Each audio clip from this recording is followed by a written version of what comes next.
There are moments when everything seems to align in an almost magical way. Unexpected encounters, synchronicities that give you goosebumps, subtle signs that touch your soul.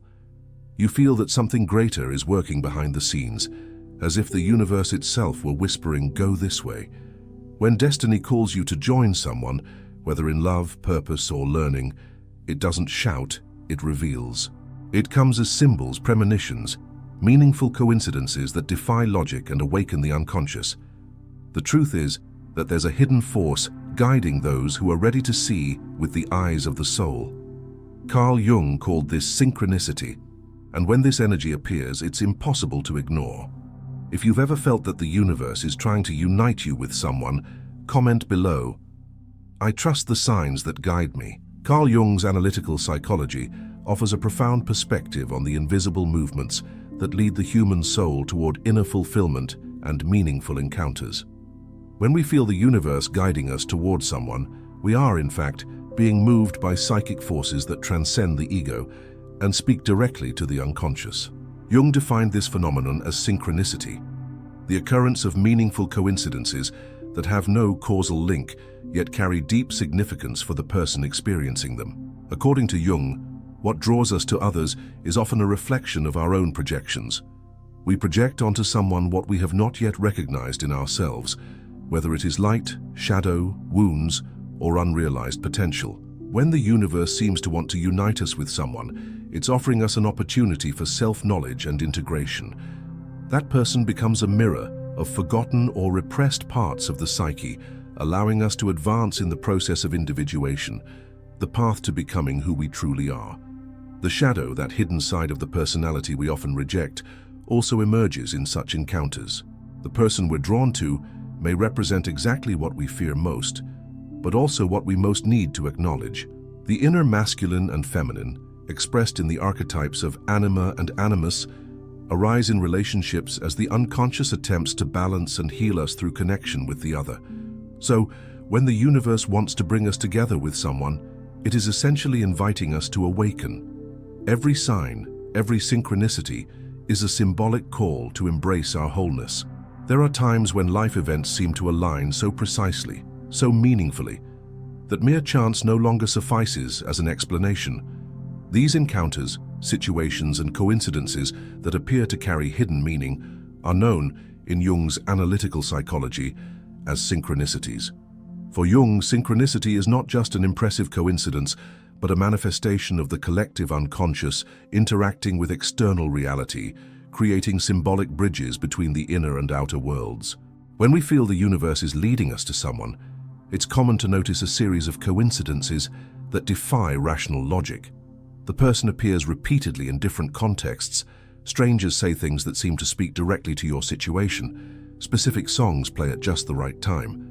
Or dreams reveal images that soon materialize in waking life. These events should not be underestimated because, from a Jungian perspective, they represent a profound activation of the unconscious, indicating that something larger is at play, a call to transformation. Recognizing synchronicity requires sensitivity and a willingness to listen to the symbolic language of life. It means stepping away from the tyranny of reason and allowing mystery to have its place.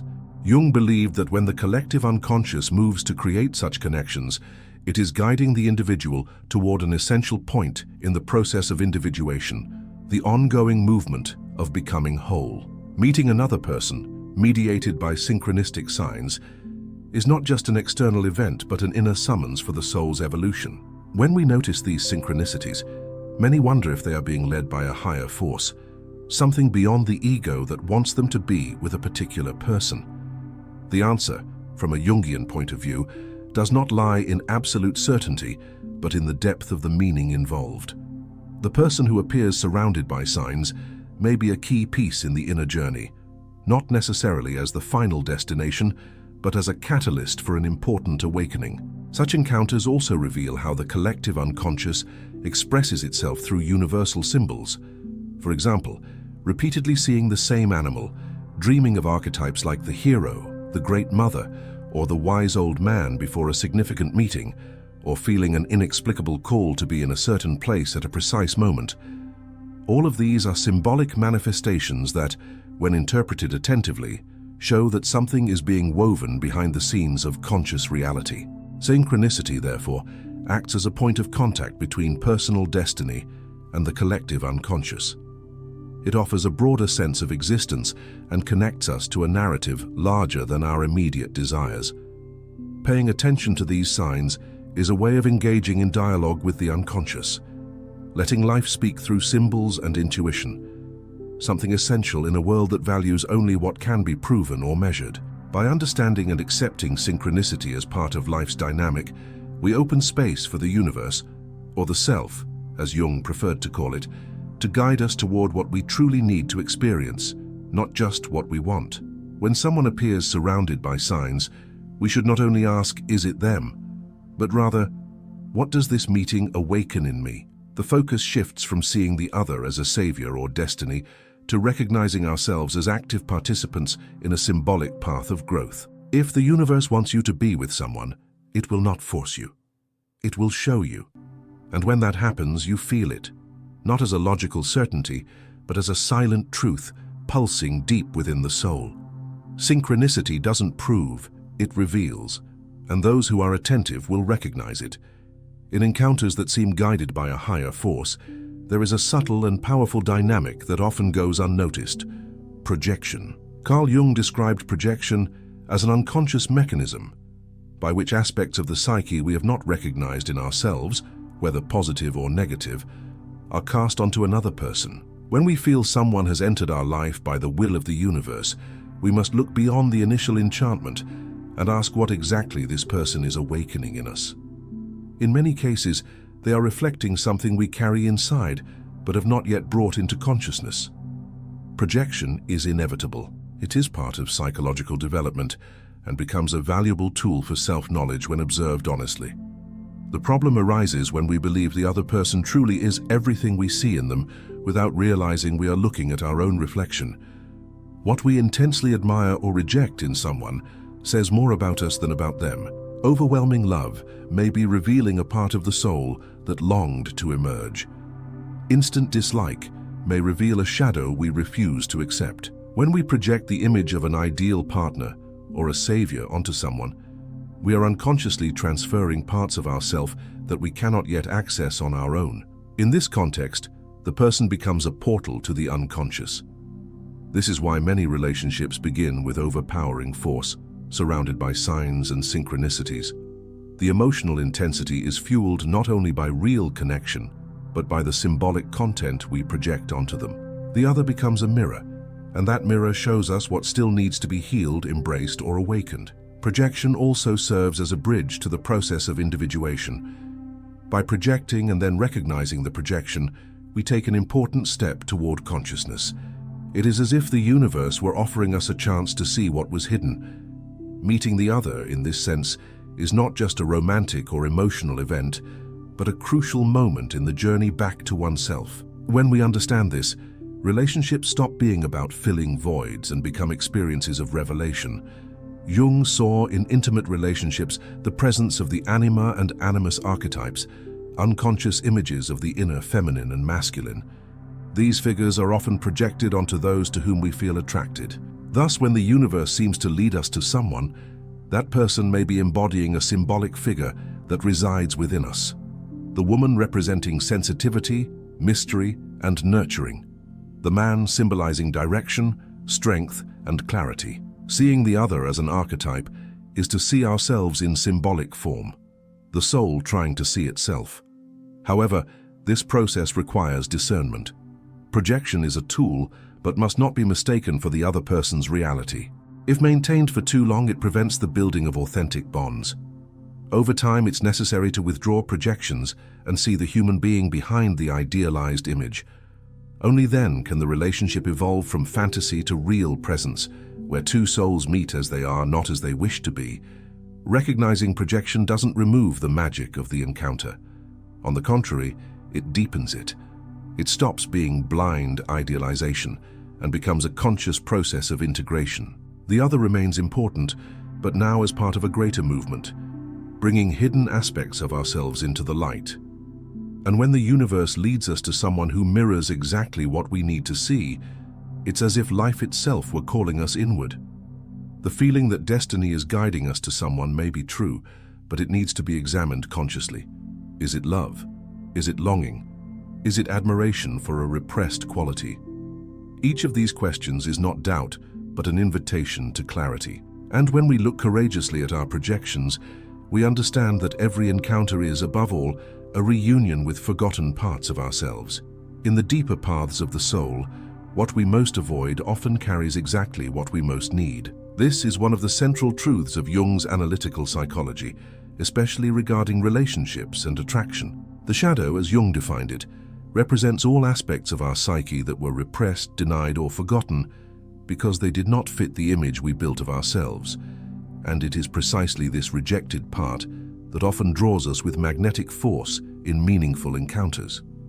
When someone enters our life intensely and seems sent by the universe, it is common for them to stir both fascination and discomfort. They may break our expectations, challenge our certainties, or unsettle our emotional balance. At first glance, this may seem confusing, but from a Jungian view, such encounters are not mistakes. They are mirrors of the shadow asking to be acknowledged. Attraction to what is different, challenging, or even unsettling has a psychic function to provoke the integration of what we have left outside consciousness. The shadow is not only a repository of negative traits like anger, envy, or selfishness. It also holds forgotten potentials, repressed qualities, and strengths that have not been embraced. When someone stirs intense emotions in us, whether positive or negative, they may be embodying a part of our shadow.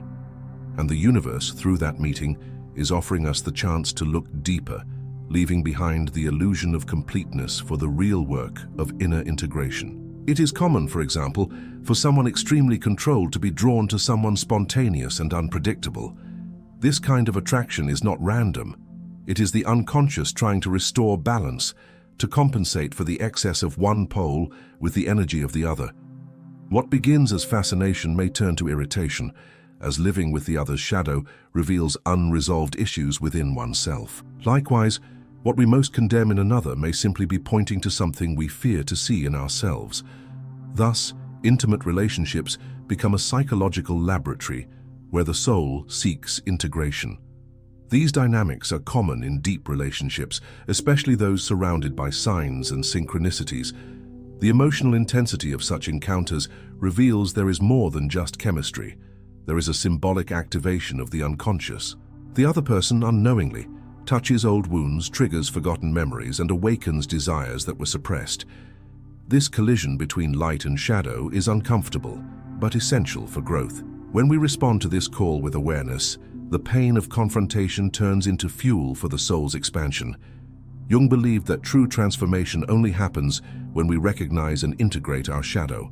In relationships, this means accepting that the other is not there to please us or confirm our idealizations, but to show us where there are still unacknowledged fragments.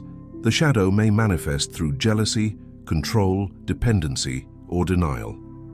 These behaviors, often justified as love, are expressions of unintegrated parts seeking expression.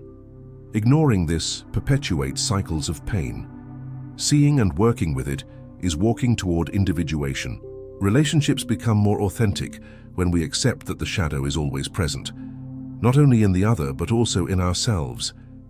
The person who appears with signs from the universe may indeed be part of our destiny, but not as someone who completes us, rather as someone who awakens us. Real love begins when we can see the other without masks, recognizing their light and shadow while doing the same for ourselves. Loving becomes less about escaping pain and more about walking in truth. So when you feel drawn to someone who pushes you out of emotional comfort, who challenges your worldview or stirs contradictory feelings, pay close attention. Perhaps what is happening is not just a romantic meeting, but a deep mirror being placed before you. And when the universe acts in this way, it's not to punish or test you, it's to reveal you. Because what you most avoid is often the key that was missing for your wholeness. In every human being, there is a silent dance between the inner feminine and masculine. For Carl Jung, this duality has nothing to do with biological gender, but with archetypal structures that inhabit everyone's unconscious. He called these forces Anima and animus. The Anima represents the archetype of the feminine in a man's unconscious, while the animus is the archetype of the masculine in a woman's unconscious. These archetypes profoundly influence how we relate, choose partners, and interpret the signs the universe appears to send us. Often, the feeling that we have been led to someone arises not only from external synchronicity, but from the internal awakening of these archetypes. When a woman feels she has met a man who embodies strength, direction, and clarity, or when a man meets a woman who embodies sensitivity, mystery, and nurturing, they are often projecting their own internal archetypes onto the other. The meeting feels magical because it activates parts of the psyche that had been asleep. It's not just the person themselves who attracts us, but what they represent within us. The anima and animus are not only idealized images, they also carry shadowy, challenging aspects.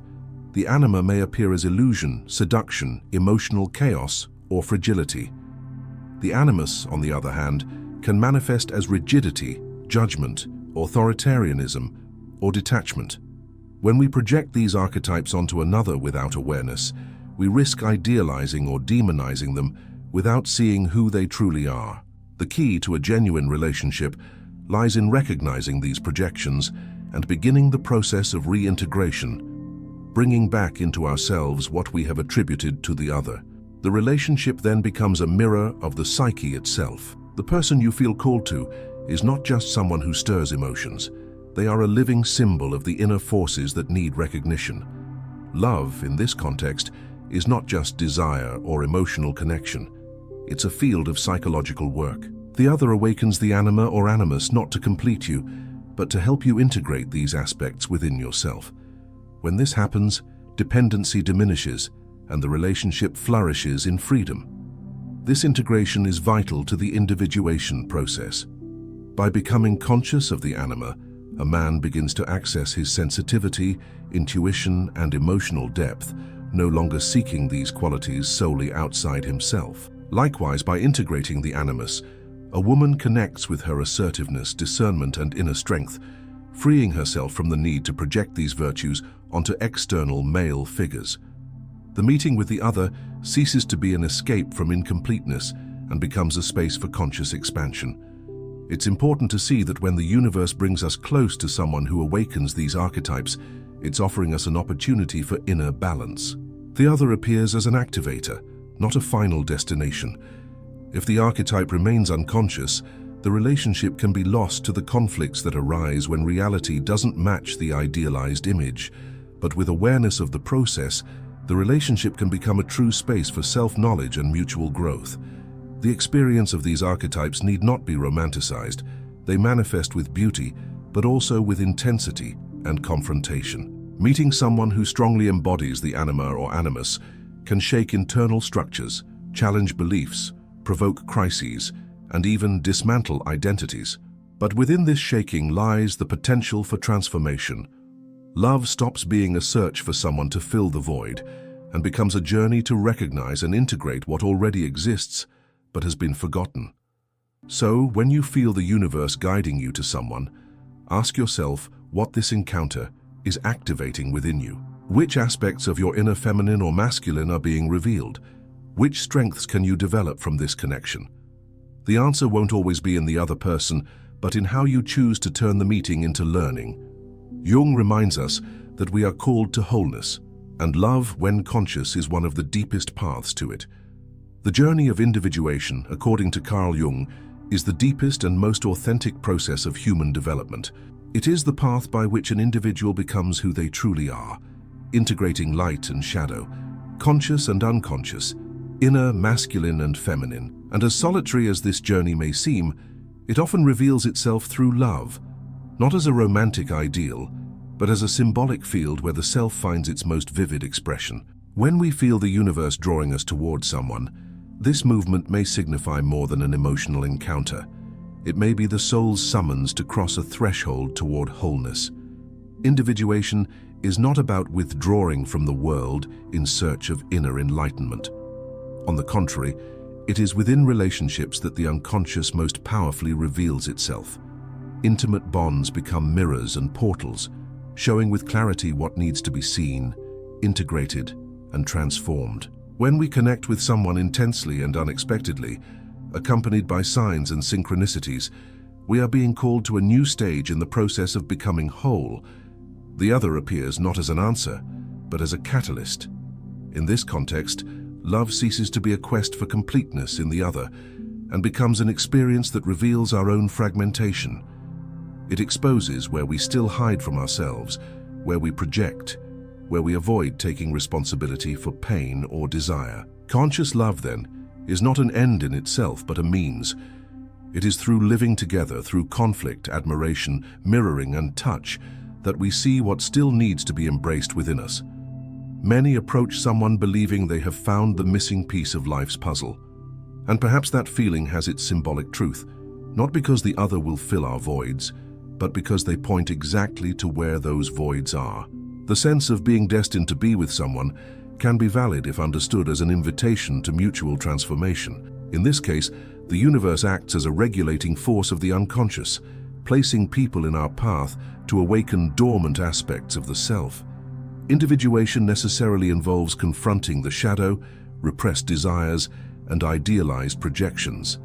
And it is in the fertile ground of relationships that these contents emerge most intensely. To truly love someone requires going beyond expectation, dependency, and longing. It requires presence, listening, and above all, the courage to see the other as they are, and to accept what the meeting reveals about oneself. This is profoundly Jungian, the radical acceptance of all that we are, including what we most avoid. At the same time, love that collaborates with individuation is not limited to what is pleasant or easy. Often the person we feel has been sent by the universe comes to confront us with what must die within us. There are many relationships marked by significant ruptures that, paradoxically, push us to grow in ways no other experience could. These transformative loves do not always last, but they leave indelible marks on the soul because they were bridges back to the self. However, when two people aware of this process meet, something deeply sacred can be born. It is no longer a relationship driven by lack, but by presence. There is no longer a need for control because there is trust. The other is no longer just a mirror of the shadow or idealization, but becomes a partner in the journey of integration. The relationship becomes a space where each can flourish authentically while contributing to the other's growth. Love becomes not just a feeling, but a spiritual path. At this level of consciousness, the sense that the universe wants two people together is no longer interpreted as romantic destiny, but as archetypal alignment. Two souls, meeting in their moment of readiness, become instruments of healing, revelation, and expansion. Love aligns with the self, and the relationship is sustained by something greater than desire or projection. It is sustained by truth. To complete this path is, in reality, to deepen it. Individuation has no endpoint. It is a constant movement of becoming whole. And if love is lived as a path, every meeting, every pain, every surrender, and every separation will reveal the soul's greater purpose, to fully know itself. Reaching this point is recognizing that the encounters that touch us deeply are not mere coincidences. They are symbolic calls from the unconscious, living manifestations of the soul seeking wholeness.